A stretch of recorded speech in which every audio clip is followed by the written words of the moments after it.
Hello friends, എല്ലാവർക്കും നമസ്കാരം. നമ്മുടെ ചാനലിലേക്ക് എല്ലാവർക്കും സ്വാഗതം. അപ്പോൾ ഇന്ന് ഞാൻ വന്നിട്ടുള്ളത് നല്ല ചൂട് ചോറിൻ്റെ കൂടെ അടിപൊളിയായിട്ടുള്ളൊരു കുമ്പളങ്ങ മോര് കറിയുടെ റെസിപ്പി ആയിട്ടാണ്. അപ്പോൾ നമുക്കിതെങ്ങനെ തയ്യാറാക്കുന്നതെന്ന് നോക്കാം. അപ്പോൾ ഞാനിവിടെ കുമ്പളങ്ങയൊക്കെ എടുത്തിട്ടുണ്ട്. ഇനി ഈ മുഴുവനും വേണ്ട, ഇതിൻ്റെ പകുതി മതി. നിങ്ങൾക്ക് എത്രയാണോ വേണ്ടത് അതിനനുസരിച്ച് എടുക്കണം. ഇനി നമുക്കിതൊന്ന് കട്ട് ചെയ്തെടുക്കാം. ഈ ചോറിൻ്റെ കൂടെ ഈ ഒരു മോര് കറി, ഒരു മീൻ വറുത്തതൊക്കെ ഉണ്ട്. നല്ല അടിപൊളിയായിട്ട് നമുക്ക് ചോറ് കഴിക്കാൻ പറ്റും കേട്ടോ. ഇനി ഏകദേശം ഈ ഒരു പകുതി എനിക്ക് മതിയാവും. ഇനി നമുക്ക് അതിൻ്റെ സൈഡത്തെ തൊലിയൊക്കെ ഒന്ന് ചെത്തിയെടുക്കണം. ഇനി അതിൻ്റെ നടുക്കത്തെ ആ സീഡ്സും കൂടെ നമുക്കൊന്ന് ചെത്തിയെടുക്കാം. അതിന് ശേഷം നമുക്ക് ഇതൊരു ചട്ടിയിലേക്ക് ചെറിയ കഷ്ണങ്ങളാക്കി ഒന്ന് അരിഞ്ഞിട്ട് കൊടുക്കണം. എന്നിട്ട് നമുക്കിത് നന്നായിട്ടൊന്ന് മൊത്തം അരിഞ്ഞിട്ടിട്ട് നന്നായിട്ടൊന്ന് വാഷ് ചെയ്തെടുത്തിട്ട് വരാം.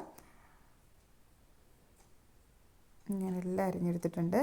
അപ്പോൾ ഞാനിവിടെ വാഷ് ചെയ്തെടുത്തിട്ടുണ്ട്. ഇനി അതിലേക്ക് കുറച്ച് നല്ല വെള്ളം ഒഴിച്ചിട്ട് അതുപോലെ ഒരു 3 പച്ചമുളക്, ഒരു തണ്ട് കറിവേപ്പില, 1/4 ടീസ്പൂൺ മഞ്ഞൾപ്പൊടി, അതുപോലെ 1/4 ടീസ്പൂൺ കാശ്മീരി മുളക് പൊടിയും കൂടെ ചേർത്ത് കൊടുത്തിട്ട് പാകത്തിന് ഉപ്പും കൂടി ചേർത്തിട്ട് അടച്ച് വെച്ച് വേവിക്കണം.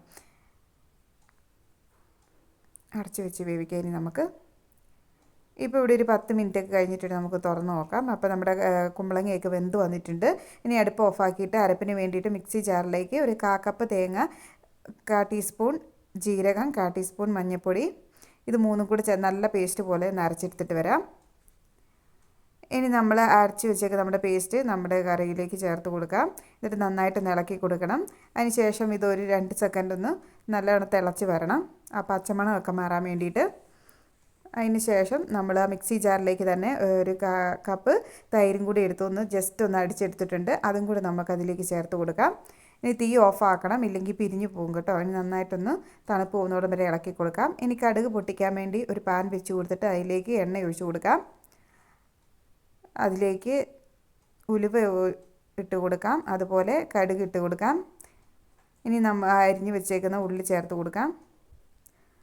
ഇനി അതൊന്ന് മൂത്ത് വരുമ്പോൾ അതിലേക്ക് ഒരു 1/4 ടീസ്പൂൺ മഞ്ഞൾപ്പൊടി, അതുപോലെ തന്നെ 1/4 ടീസ്പൂൺ കാശ്മീരി മുളക് പൊടിയും കൂടി ചേർത്ത് കൊടുക്കാം. ഒരു കളറിനും നല്ലൊരു ഭംഗി കിട്ടാനും കൂടിയാണിത്.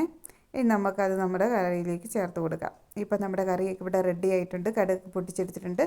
നല്ല അടിപൊളിയായിട്ട് വന്നിട്ടുണ്ട്, നല്ല സൂപ്പറായിട്ട് വന്നിട്ടുണ്ട്. അപ്പം ഇന്നത്തെ ലഞ്ചിന് ഈ മോര് കറി അടിപൊളിയായിരിക്കും കേട്ടോ. അപ്പോൾ നിങ്ങൾക്ക് ഇന്നത്തെ കുഞ്ഞു വീഡിയോ ഇഷ്ടപ്പെട്ടെങ്കിൽ തീർച്ചയായിട്ടും ലൈക്ക് ചെയ്യണം, ഷെയർ ചെയ്യണം, അതുപോലെ സബ്സ്ക്രൈബ് ചെയ്ത് ഒന്ന് സപ്പോർട്ട് ചെയ്യണം കേട്ടോ. അപ്പോൾ അടുത്തൊരു വീഡിയോ ആയിട്ട് വരുന്നോടം വരെ ബൈ ബൈ.